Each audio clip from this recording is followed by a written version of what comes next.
kita sudah tersambung dengan Abeng. Apa kabar Abeng? Selamat malam. Oke, selamat malam Abeng. Baik. Oke, Abeng, sebelum kita ngobrolin album kamu Selamat Datang, mungkin kita sedikit flashback dulu ya. Kita yang di Palembang nih pengen tahu sebetulnya kamu itu memulai di musik itu awal mulanya gimana tuh, Beng? Kalau boleh kita tahu, Beng. Kalau boleh cerita, mulai pertama kali main musik, manggung sih lebih tepatnya, terlibatnya lebih langsung gitu. Itu waktu zaman SMP. Oh, SMP. Jadi kayak dari situ diminta untuk jadi vokalis band dari temen gitu. Yang kebetulan saat itu adalah vokalisnya dua itu jadi salah satunya gua dan Andin. Oke, emang sebetulnya kamu tuh dari keluarga pemusik atau gimana waktu itu hingga SMP tuh udah bisa main musik atau emang udah les atau otodidak atau pengaruh siapa gitu, Beng? Apa bisa main musiknya itu? Kalau misalnya kebetulan nggak ada sih, keluarga nggak ada yang benar-benar berprofesi gitu ya sebagai seniman di sekitar gitu, maksudnya keluarga nyokap bokap atau kakak gue gitu, nggak ada gitu. Tapi mereka memang dari kecil mensupport gue dalam berkesenian gitu. Jadi kayak dari kecil memang les gitar, les piano, tapi bukan menjadi sesuatu yang gue ambil serius gitu. Oke. Gitu. Jadi emang dari kecil emang udah dilesin sama orang tua, les gitar, les piano support, gitu ya, les gitar. Mereka gitu. Suka banget seni soalnya. Oke, kemudian baru SMP lah ya, waktu itu ngeband lah ya, anak-anak muda biasanya waktu ngeband di SMP. Nah itu emang udah nyanyi atau gimana? Emang waktu itu udah langsung jadi vokalis atau gimana waktu SMP itu, Bang?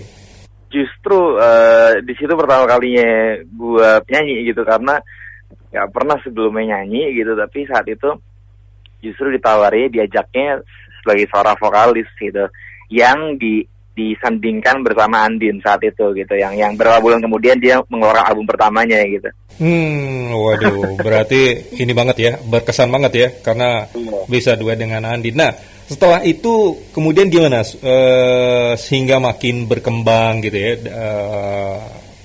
Juga mungkin talenta kamu mengeksplor vokal kamu itu emang lebih banyak dari satu state ke state, dari satu acara ke acara atau gimana, Bang? Benar, jadi kayak yang namanya menggali lagi potensi vokalnya, memang satu itu adalah kayak mencari sendiri gitu, referensi ataupun banyak mendengarkan, tapi juga memang beberapa kali sempat mengambil kursus vokal.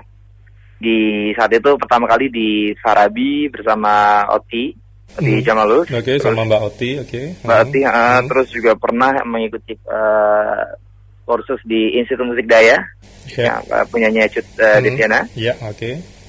Terus ada beberapa kali yang sifatnya private gitu. Jadi emang memperdalam betul ya, memperdalam setelah serius di vokalnya, diperdalam betul gitu ya untuk kemudian les secara betul-betul untuk mengeksplor vokalnya gitu ya. Mencoba untuk mendalami, walaupun secara teknis ataupun secara teori juga nggak segitu benernya, tapi paling nggak jadi ada referensi yang lebih acuan yang lebih standarnya lebih bener gitu untuk menggali ini. Oke. Nah, kan banyak yang mengatakan bahwa kamu tuh awal-awalnya banyak ngebawain lagu-lagunya dari Hall & Oates. Nah, ada cerita nggak referensinya kok kamu influenya ke dia itu emang dulunya gimana? Apa memang punya koleksi kasetnya waktu masih SMP atau gimana tuh? Gini, sebenarnya bukan Hall & Oates aja sih. Jadi nggak tahu kenapa sampai sekarang itu musik-musik di era itu secara pribadi itu benar-benar menginspirasi gue gitu ya.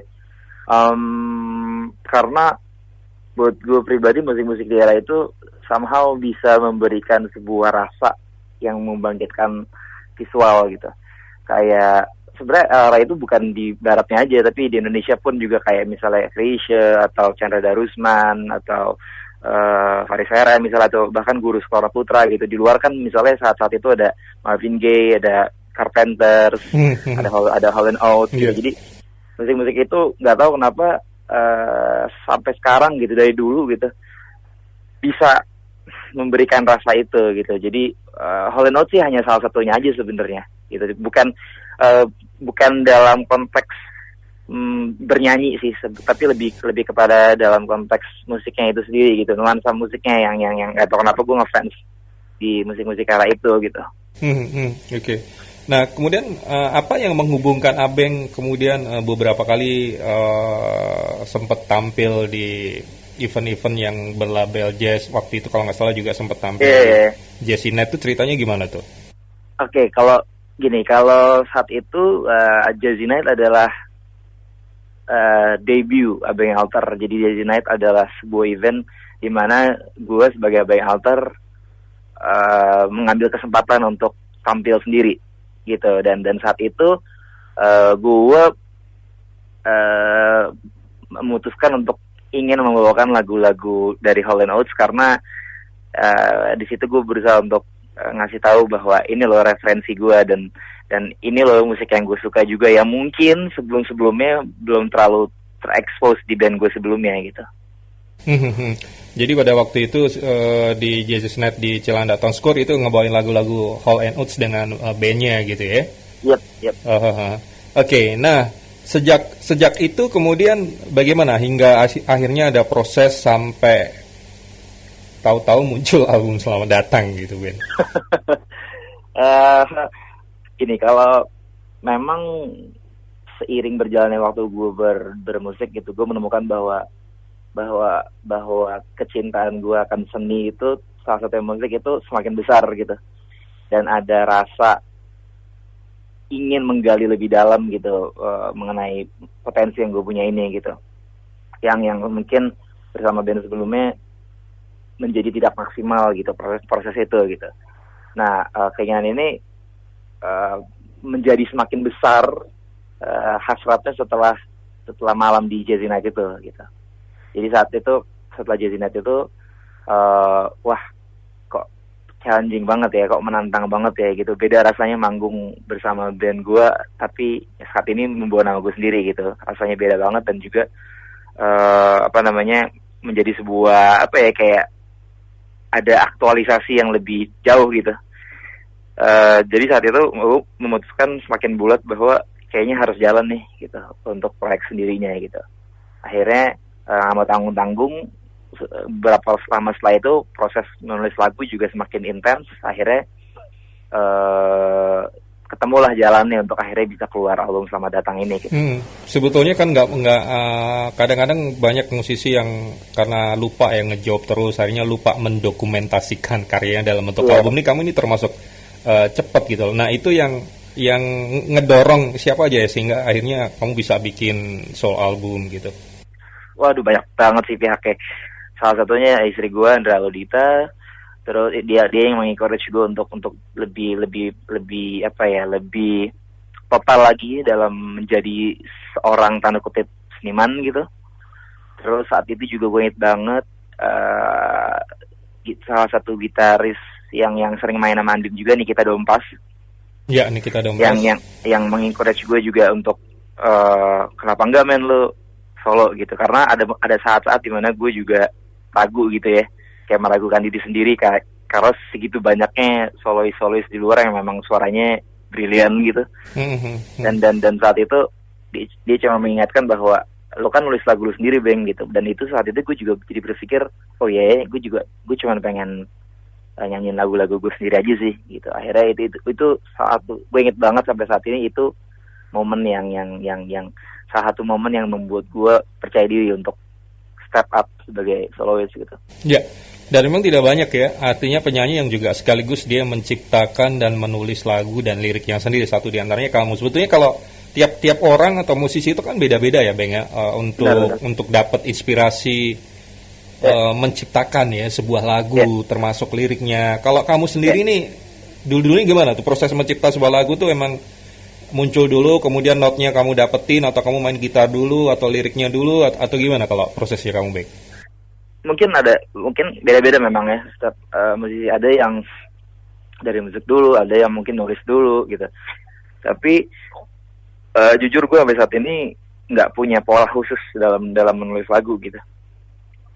Bisa berangkat dari yang jelas selalu berangkatnya dari imajinasi sih kalau gue pribadi ya, imajinasi yang berusaha untuk kemudian untuk gue karena kutip trigger lagi untuk keluar. Akhirnya idenya lewat mungkin gue tulis dulu kadang-kadang gitu, atau malah mungkin kadang-kadang tiba-tiba ada nada aja gitu di kepala gue gitu. Misalnya bass gitu, misalnya gitu, atau misalnya justru dari beat dulu, atau mungkin dari macam-macam sih gitu. Nggak ada cara baku sih kalau buat gue pribadi gitu. Tapi itu pun juga yang sampai sekarang justru menjadi sebuah, di satu sisi menjadi sebuah misteri, tapi menjadi sebuah faktor yang bikin nagih gitu, kayak nggak ada ya, buat gue pribadi nggak ada cara baku gitu dalam menulis lagu gitu. Oke, di album Selamat Datang ini kan ada 10 track nih, Abeng. Ini proses kamu mengumpulkan 10 lagu itu kira-kira berapa lama ya, Beng ya? Kalau mungkin kamu bisa cerita ke kita. 10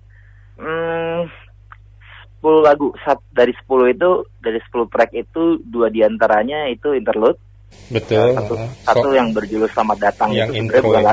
Betul. Yang Selamat Datang itu cuma hanya sekedar sama terima kasih lewat ya. aja gitu. Sama terima kasih ya.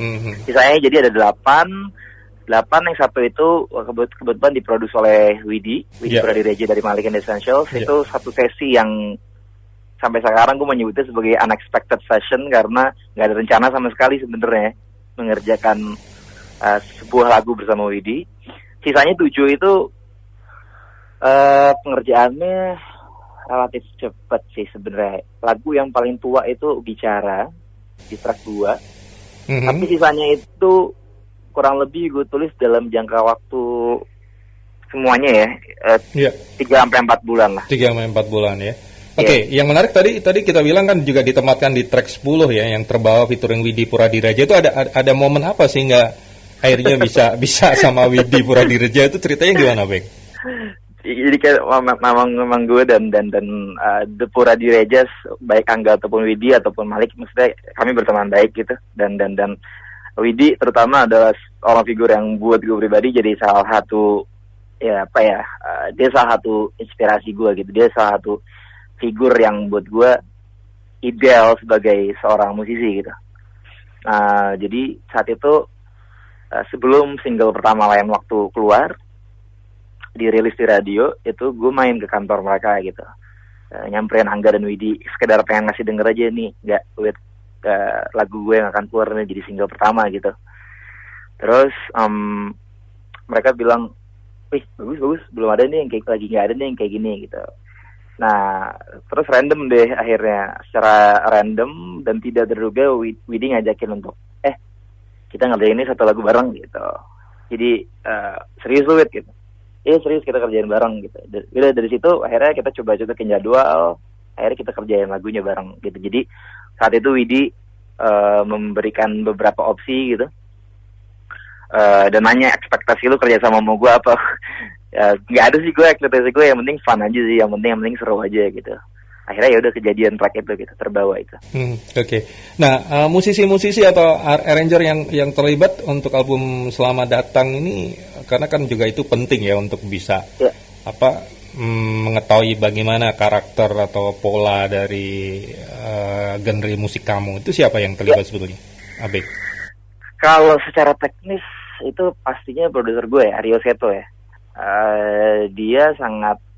Dia berperan penting dalam mengembangkan ide yang gue punya gitu.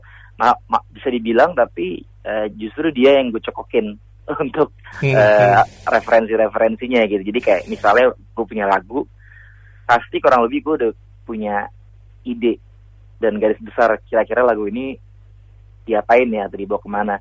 Tapi kemudian karena secara teknis gua kurang, akhirnya produser di situ keterlibatannya fungsinya jadi jelas gitu, bahwa mengalahkan yang idealnya seperti apa ya, atau yang proper seperti apa ya, ide tersebut gitu. Akhirnya ya udah, gue juga sedikit banyak berterima kasih dengan Aryo Seto sebagai produser gitu. Ini lebih banyak ke MIDI program atau gimana, atau track by track, atau gimana proses rekamannya, kemudian musisi yang ngebantu terlibat tuh gimana tuh, Bang? Ada beberapa lagu yang full live, full take gitu, tapi ada beberapa lagu juga yang karena apa ya, banyak faktor, maksudnya budget, teknis gitu, akhirnya MIDI juga gitu, yang drumnya MIDI atau yang bassnya MIDI. Tapi so far secara sound gue cukup puas gitu, karena terdengar seperti apa yang gue mau misalnya gitu. Oke, yang live itu emang siapa aja yang kalau yang terlibat di tadi dikatakan ada beberapa? Kalau yang terlibat live di album ini teman-teman gue juga yang dari awal ngebantu gue manggung gitu, terutama di Hall & Oates di Jazzy Night itu gitu. Ada Joy, ada Dimas Joy, ada Tri Junior, ada Kevin Anggoro, ada Aryo Seto. Itu adalah kecuali Aryo Seto ya, sisanya adalah mereka memang relatif ikut bersama gue kalau manggung gitu. Jadi kayak dari awal gue bilang sama mereka bahwa gue memang solo, tapi gue bukan pengen menjadi soloist yang kayak la nyanyi sendiri gitu kayak Afgan atau Vidi misalnya gitu. Maksudnya gue pengen pada saat live, pada saat manggung, gue pengen rasa ngebandnya itu atau menonjol ya, ada juga rasa bandnya gitu lah ya. Iya, ada keseruan, ada kebersamaannya gitu. Dan itu berusaha untuk gue bawa juga ke proses recording gitu. Oke. Ya, kenapa pertimbangannya memberi semacam intro dan interlude ya dengan selamat datang dan terima kasih, dan itu ada di track 1 dan track 8 tuh dasar pemikirannya apa, Bang? Salah satunya adalah menurut gue dalam membuat sebuah album itu bukan hanya sekedar memasukkan beberapa lagu-lagu gitu. Buat gue pada saat kita membeli sebuah album berarti ada sebuah nuansa yang ingin kita tawarkan gitu ke siapapun yang membeli gitu. Dan 2 track itu adalah 2 track yang mendukung warna ataupun rasa ataupun feel yang ingin gue tawarkan ke yang beli album gue gitu. Dari lagu ke lagu berikutnya sebetulnya ada keterkaitan atau disusun selalu terkait atau sebetulnya ada pertimbangan lain, Bang? Kalau flow-nya jujur ada. Jadi itu kayak sebuah cerita gitu ya atau gimana? Yes, sebenarnya itu berusaha untuk buat susun sebagai sebuah cerita gitu, dari mulai selamat datang sampai terbawa akhirnya terbanglah kemana gitu. dari mulai selamat datang itu kayak gue mengajak pendengar untuk ke dunia gue yang baru gitu loh. Iya. Nah, kemudian sekarang kita coba bicara 7 lagu kamu, misalnya dari Bicara itu idenya itu gimana tuh prosesnya pada waktu itu, masih ingat nggak proses sehingga nemu partitur lagunya sehingga akhirnya muncul dan liriknya akhirnya muncullah judulnya Bicara gitu. Kalau Bicara berangkat sebenarnya lagunya nggak pernah ya, gue nggak pernah pakai partitur gitu karena nggak tahu juga. Tapi Bicara tuh idenya lagunya berangkat dari gue melihat komunikasi itu sebagai sebuah faktor dalam menjadi sebuah faktor penting dalam timbulnya masalah gitu. Tapi juga komunikasi itu menjadi satu-satunya solusi dalam menyelesaikan masalah gitu.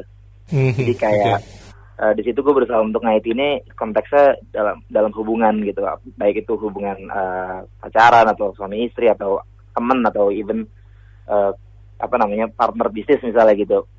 Komunikasi menjadi sebuah hal yang penting, makanya di situ Bicara gue berusaha naruh konteks Bicara sebagai sebuah hal yang kalau kita mau ini berjalan gitu, kita harus coba untuk bicara, dikomunikasikan gitu ya. Bukan dalam konteks saling menyalahkan, tapi benar-benar dengar dari hati ke hati gitu. Oke, Bang, itu sebetulnya kamu itu kalau mencipta itu kadang ada loh yang dimulai dari lirik dulu, kalau kamu enggak ya? Atau gimana? Atau kadang-kadang dimulai dari lirik dulu atau mungkin nadanya didapat dulu atau liriknya menyusul? Kadang-kadang bisa macam-macam sih. Oke, kemudian kalau lagu Rindu Untuk Dia nih yang di track ketiga itu memang kayaknya melo ya, melankolis gitu ya kalau liriknya. Gini, kalau untuk lagu Rindu Untuk Dia itu terinspirasi dari cerita temen. Tapi yang jelas intinya adalah gue berusaha untuk, kan kita sering nih misalnya kangen sama orang gitu, baik itu teman atau saudara atau siapa gitu, atau mungkin orang yang kita udah lama nggak ketemu gitu. Cuma kadang-kadang awkward untuk kita bilang sama mereka kita kangen sama mereka, aneh aja gitu tiba-tiba kan, kayak misalnya gue kangen deh misalnya. Jadi kayak lagu ini adalah salah satu media untuk gue berusaha untuk ngasih lagu ini tuh kayak menjadi sebuah media kalau seseorang kangen sama siapapun itu gitu. Oke. Kayak sekedar gitu aja gitu kayak gitu aja sih. Kalau Pinangan mungkin ada kaitannya dengan istri kamu? Ada. Kalau Pinangan saat itu gue berusaha pengen bikin lagu yang mewakilkan perasaan ataupun keadaan pada saat gue melamar gitu. Tapi di satu sisi juga saat itu gue terinspirasi karena banyak teman-teman gue yang baru masuk ke kehidupan yang lebih serius gitu, kayak Jemono Nurotik, terus Iyo Masardi Barasuara gitu. Saat itu mereka juga baru nikah dan ada beberapa teman-teman gue juga yang baru nikah, dan kayaknya lucu aja kalau bikin sebuah lagu yang tentang cinta yang nggak ngawang gitu, tapi benar-benar aktual gitu dan serius gitu, dewasa gitu.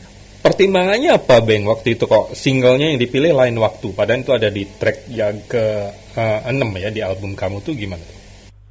Salah satu faktornya adalah karena Lain Waktu adalah sebuah lagu yang menampilkan sisi gue yang lain gitu. Di band gue sebelumnya gue belum pernah nulis lagu seperti itu, belum pernah menghasilkan sebuah lagu yang bersuara seperti itu gitu. Jadi kayaknya tepat aja untuk naikin itu menjadi sebuah wajah baru Abang Alter gitu. Kalau menurut kamu sebetulnya genre atau konsep musik di album kamu Selamat Datang itu sebetulnya larinya kemana ya, Bang ya? Kalau menurut kamu sendiri gitu ya kan, mungkin pendapat orang beda-beda, tapi kalau kamu sendiri menilainya seperti apa itu? Kalau boleh gue sebut secara genre, gue suka menyebutnya sebagai eclectic pop. Apa, Bang? Coba diulangi lagi. Eclectic pop. Eclectic pop ya? Iya, eclectic pop. Jadi kayak pop tapi ada upaya yang lebih serius dalam menggali warna-warna yang macam-macam gitu. Upaya yang lebih serius dalam memberikan nilai-nilai baru lah di popnya itu sendiri gitu. Oke, Bang tadi disinggung bahwa kayaknya kalau dengan band itu lebih seru, padahal di beberapa komposisi ini kamu juga memakai MIDI, itu berarti improve akan berjalan ya kalau misalnya kamu live diiringi band gitu waktu show gitu, Bang. Pasti gue akan memberikan sesuatu yang berbeda sih di album. Maksudnya gue ingin memberikan experience yang berbeda juga sama siapapun yang nonton, bahwa kalau live-nya begini loh Bang Alter gitu.